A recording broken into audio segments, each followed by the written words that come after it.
साहिबान की तवज्जो का तालिब हूँ। आयत नाजिल क्यों हुई?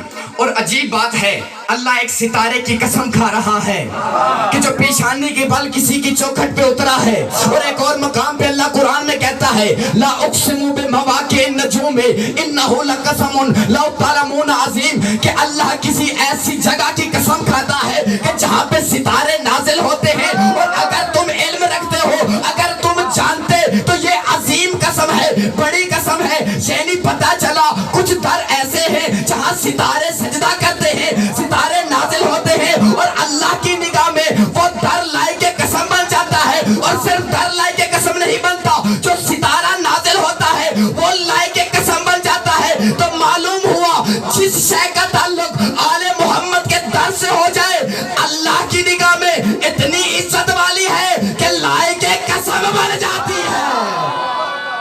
मिल गए?